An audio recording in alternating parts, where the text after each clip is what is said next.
30 நாள் இந்த செடிக்கு தண்ணி ஊற்றவே இல்லை. மற்ற பிளான்ட்ல என்ன சொல்லும், எனக்கு நல்ல சாயில் மிக்ஸ் வேணும், சன்லைட் வேணும், தண்ணி வேணும், அதுவும் ரெகுலராக வாட்டரிங் பண்ணணும், நல்ல டெம்பரேச்சர் வேணும், நல்ல ஹியூமிடிட்டி வேணும், எப்பப்பா. ஆனால் இது இருக்குது பார்த்தீங்களா, எதுவுமே பண்ண வேணாம். ஆனால் இந்த ஸ்னேக் பிளான் சொல்லும், விடுங்க ப்ரோ, உங்களுக்கு எப்போ தண்ணி ஊற்றணும்னு தோணுதோ அப்போ ஊற்றுங்க, அது போதும் எனக்கு அப்படின்னு சொல்லும். அப்படியே ஒரு க்யூட்டான பிளான்ட் இது. இது ஒரு இண்டோர் பிளான். நைட் டைம் பார்த்தீங்கன்னா இது வந்து CO2 சுவாசிக்கும். மார்னிங் பார்த்தீங்கன்னா இது வந்து ஆக்சிஜனை எமிட் பண்ணும். அதாவது எப்போவுமே இது வந்து ஒரு பெட்ரூம் ஃப்ரெண்ட்லி பிளான்ட்டாக இருக்கும். இந்த சான்ஜிவேரியா பிளான்ட் இருக்குல்ல, இது நல்லா வரிசையை தாங்கும். ஏசி ரூமாக இருந்தாலும் சரி, இல்லை லோ லைட் இருந்தாலும் சரி, இல்லை லைட் ரொம்ப ரொம்ப கம்மியாக இருந்தாலும் சரி, சில டைம் லைட்டே இல்லாமல் இருந்தாலும் சரி, ஏன் ஓனர் வந்து ஊரில் இல்லைனா கூட சரி, இதுக்கு தண்ணி ஊற்ற தேவையில்ல. அவ்வளோ ஒரு கேர்லெஸ்ஸான கேர் ஃப்ரீயான பிளான்ட் இது. ஸ்னேக் பிளான்ட்னு கமெண்ட் பண்ணுங்கள். இந்த பிளான்ட்டை பற்றி எல்லா டீட்டெயிலும் உங்களுக்கு நான் DM பண்ணுறேன். இந்த ஸ்னேக் பிளான்ட் எப்படி இவ்வளோ அடி தாங்குது தெரியுமா?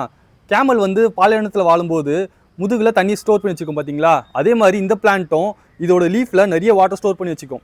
அது மட்டும் இல்லாமல் இதோட ரைசோம் பார்ட்லையும் பார்த்தீங்கன்னா நிறைய வாட்டர் ஸ்டோர் ஆகிருக்கும். அதனால இந்த பிளான்ட்டுக்கு தண்ணி நிறைய தேவைப்படாது. ஆக்சுவலாக இந்த பிளான்ட் நிறைய தண்ணி ஊற்றினா செத்துணும்னு சொல்கிறாங்க. ஆனால் நான் வந்து டெய்லி வாட்டரிங் கூட பண்ணி பார்த்துட்டேன். அப்போ கூட இந்த பிளான்ட்டுக்கு ஒன்றும் ஆகாது. அப்படி ஒரு சூப்பர் டூப்பர் பிளான்ட் இது. இந்த பிளான்ட்டில் நிறைய வெரைட்டி இருக்குது. இது பார்த்தீங்களா, வேரிகேட்டட் ப்ளூ லீஃப். க்யூட்டாக இருக்குல்ல, டிஃப்ரெண்ட்டாக. இவங்க பேர் பிங்கிக்குலா வேரிகேட்டட். பாருங்கள் எவ்வளோ ஷார்ட்டாக க்யூட்டாக இருக்குன்ட்டு. இங்கே பார்த்தீங்களா புது பப்பு. இது வந்து நார்மல் பிங்கிக்குலா, எவ்வளோ க்ரீன் அண்ட் லஷ்ஷாக இருக்குது பாருங்கள். இது வந்து பார்த்தீங்கன்னா வேரிகேட்டட். அதுலேயே பார்த்தீங்கன்னா எல்லோ கலர் லைன்ஸ் இருக்கும். இந்த பிளான்ட் வந்து ஏன் ஏர் பியூரிஃபையோட பெஸ்ட்டு தெரியுமா? இது வந்து ஃபார்மால்டிஹைட் அப்புறம் பென்சின், இது ரெண்டுமே கார்சினோஜன், ரொம்ப மோசமான கேஸஸ். இதை பார்த்தீங்கன்னா இந்த பிளான்ட் அப்சர்வ் பண்ணிக்கும். சான்ஜிவேரியாக்கான சாயில் மிக்ஸ் என்னன்னு பார்ப்போம். கார்டன் சாயில், கம்போஸ்ட், அப்புறம் ரிவர்ஸ் சாண்ட், பியூமைஸ் இல்லைனா பெர்லைட், இது எல்லாமே ஈக்குவல் ரேஷியோவில் மிக்ஸ் பண்ணி வச்சா போதும். இந்த பிளான்ட் சூப்பராக வளரும்.